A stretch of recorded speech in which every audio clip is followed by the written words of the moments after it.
Hello! Aujourd'hui on se retrouve pour une nouvelle vidéo qui n'est pas des moindres, mais ça va être une vidéo update pour l'année qui va arriver, étant donné que nous sommes en septembre, c'est un peu la rentrée pour beaucoup de monde, et du coup je me dis que ça serait pas mal de faire une vidéo update, étant donné que je suis maintenant diplômée, bac+5 en histoire de l'art, et que du coup forcément ça va avoir un petit peu d'impact sur la chaîne.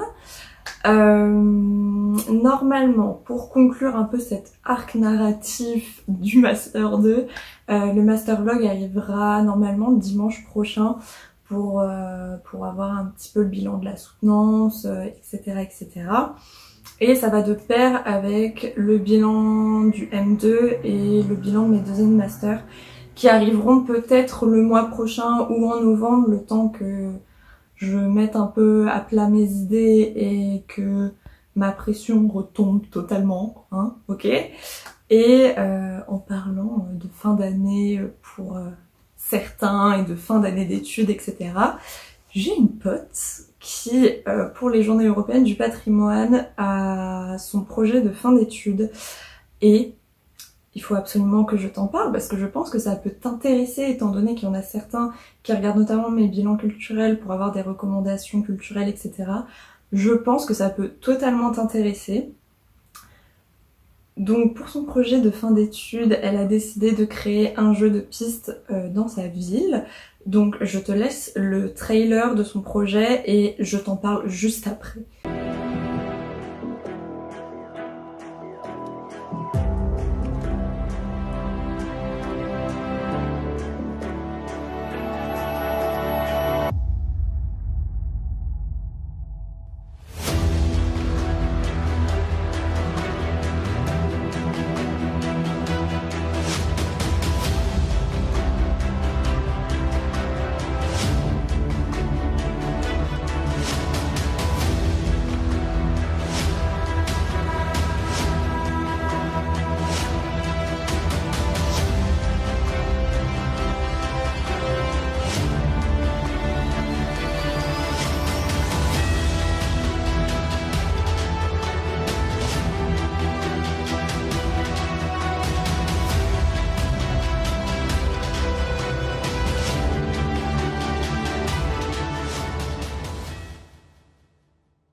Donc déjà juste ce trailer est extrêmement stylé et je vais saucer ma pote pendant toute la phase où je vais te parler de son projet.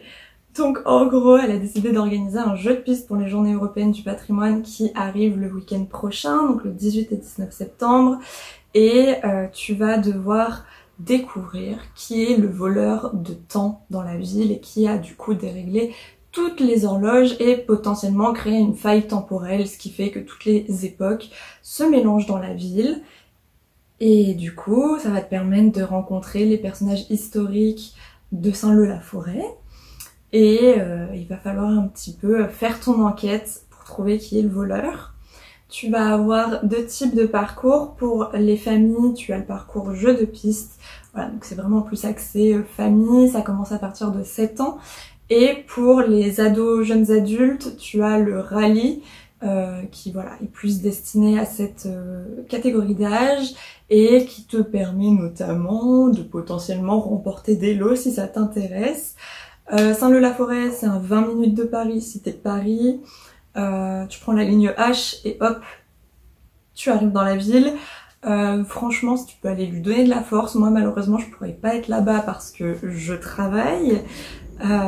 Franchement, n'hésite pas à passer de ma part, n'hésite pas à y aller, et vu comment elle m'a pitché le projet, vu comment elle m'a parlé aussi de toutes ces galères et de comment elle a dû organiser tout ça, franchement ça vaut vraiment le coup, donc n'hésite pas à aller faire ça pour les Journées du patrimoine. Voilà. Ma petite pub étant finie, on va revenir un petit peu plus d'abord sur l'avenir de la chaîne.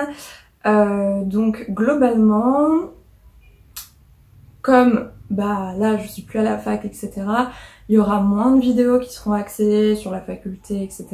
Peut-être qu'il y en aura, mais je pense que ça va se faire de plus en plus rare.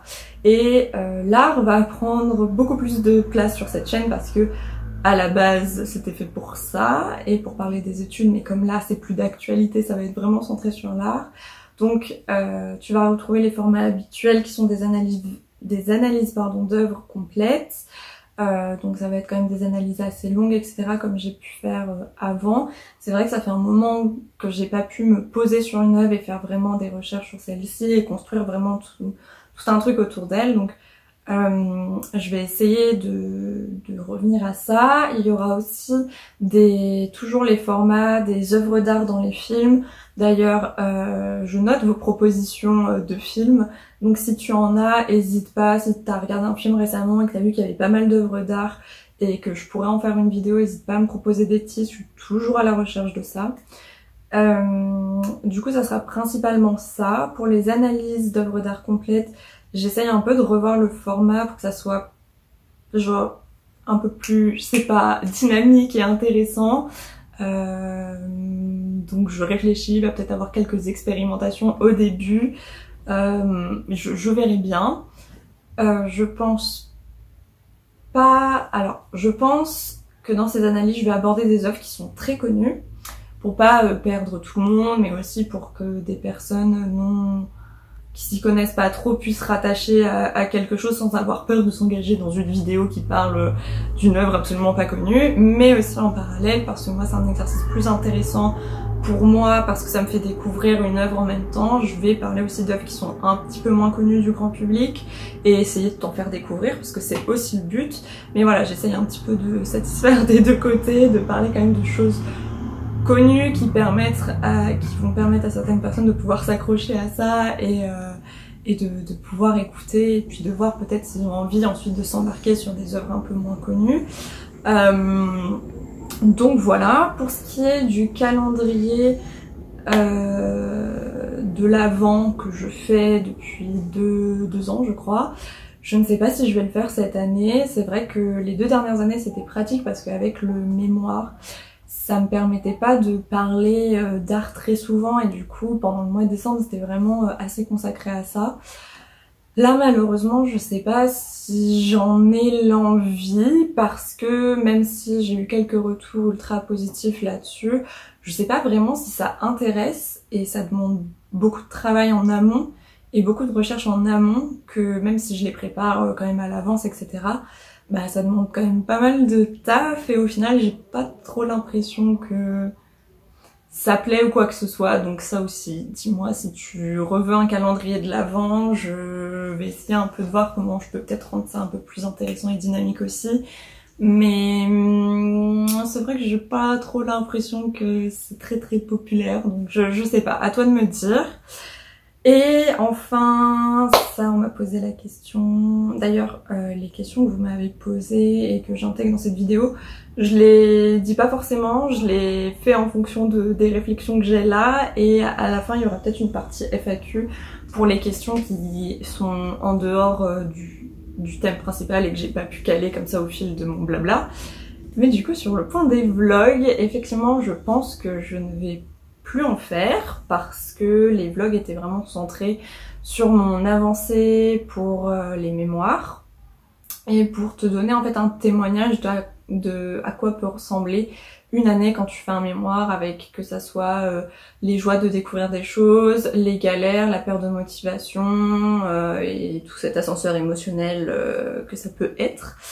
Je pense pas te filmer mon quotidien parce que c'est pas forcément mon genre pour l'instant et je suis pas forcément à l'aise avec le fait de te filmer mon quotidien qui n'est pas vraisemblablement en plus si intéressant que ça. Je trouvais que ça avait un intérêt pour le mémoire parce que bah y a peu de vidéos sur les mémoires en histoire de l'art, mais là je vois pas ce que je pourrais filmer et surtout en plus c'était des master vlogs qui permettaient aussi de s'entraider dans nos mémoires respectifs et dans nos études respectives. Donc voilà, je pense pas qu'il y aura d'autres d'autres vlogs tout court à voir. Peut-être généralement quand je voyage etc j'aime bien filmer des trucs, donc à voir, mais là pour l'instant les choses peuvent changer hein, mais pour l'instant c'est pas au programme. Et enfin, après l'avenir de la chaîne, on va parler de mon avenir à moi. Donc là, j'ai fini mes études et cette année, je veux la concentrer exclusivement au fait de travailler et d'être sur le marché du travail parce que ça fait 5 ans que j'étudie. Même si j'ai eu des stages, etc., j'ai besoin de travailler et d'économiser de l'argent, en fait, tout simplement. Donc là, pour l'instant, pour ce mois-ci, je fais de la surveillance dans un musée. Tant que je ne suis pas partie de ce musée, je ne te dirai pas c'est lequel, parce que je suis pas, enfin je sais pas, ça reste internet, donc j'ai pas envie de partager ça. Et après je vais essayer un petit peu de voir où est-ce qu'on peut m'embaucher concrètement. Le goal de goal, ça serait d'être assistante de conservation. C'est vrai que je m'étais pas mal concentrée sur les musées, là je vais aller voir en bibliothèque, sachant que comme j'ai travaillé sur des illustrateurs et bah, sur cette sur des livres illustrés, etc., ça peut être pas mal d'aller du coup vers des bibliothèques pour ça. Donc je vais voir. Peut-être que je vais décrocher quelque chose, je ne sais pas. Sinon, je vais regarder du côté des galeries. Voilà, globalement, c'est un peu le programme. Et du coup, après cette année-là, je pense partir 1 an à l'étranger. C'est pas un projet qui sort de nulle part. En fait, ça fait des années que j'aimerais faire 1 an à l'étranger. J'ai pas pu le faire avec la fac parce que j'ai jamais été sélectionnée pour faire les Erasmus. Bref. En même temps, le pays que je vise, c'était pas le plus simple. Mais bon, si t'as suivi un peu aussi ces aventures, tu sais à peu près de quel pays je parle. Et si tu suis la chaîne, en vrai, je pense que tu peux avoir une idée très facilement. Mais du coup, c'est aussi pour ça que cette année, en fait, je veux taffer au maximum et économiser encore, même si j'économise depuis un moment, pour justement cette année à l'étranger, qui permettrait d'ailleurs d'apprendre... d'être en immersion totale pour apprendre une deuxième langue qui me sera nécessaire ensuite pour passer le concours de la conservation. Ça, c'est un projet à long terme, les choses peuvent changer, je suis en train de faire mes dossiers de visa, c'est super fun, parce que voilà, faut préparer quand même à l'avance, et avec la situation sanitaire, peut-être que ça ne se réalisera pas, peut-être que ça se réalisera, je ne sais pas. Mais du coup, je prépare quand même les choses et globalement, dans un monde parfait, ça sera mon plan de projet perso pour les années qui arrivent. Donc voilà.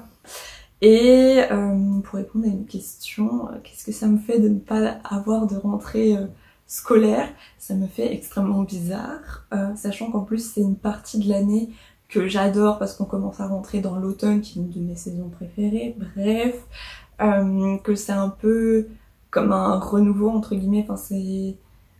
Moi je me souviens, genre j'adorais aller faire mes courses pour aller chercher de la papeterie, etc., m'organiser, faire mes plannings, une psychopathe, bref, savoir que j'allais... Surtout à la fac, ça a été les rentrées à la fac, j'ai vraiment beaucoup aimé parce que souvent, comme je suis jamais allée en rattrapage, souvent j'avais 3 mois de vacances parfois et au bout d'un moment ça commençait à devenir un petit peu long. Et du coup j'aimais bien ces rentrées parce que je savais que j'allais du coup apprendre de nouvelles choses, etc., etc. Donc là c'est vrai que ça me fait bizarre de me dire que je vais pas avoir de cours et que je vais pas avoir de cours de professeur. Qui m'apprennent des choses sur l'histoire de l'art. Donc ça fait un petit peu bizarre. Mais bon, c'est la vie, ça va passer, mais c'est vrai que je suis assez nostalgique des rentrées scolaires. Du coup, voilà, je pense que j'ai fait pas mal le tour sur les updates qui sont liés à la chaîne et à ma vie.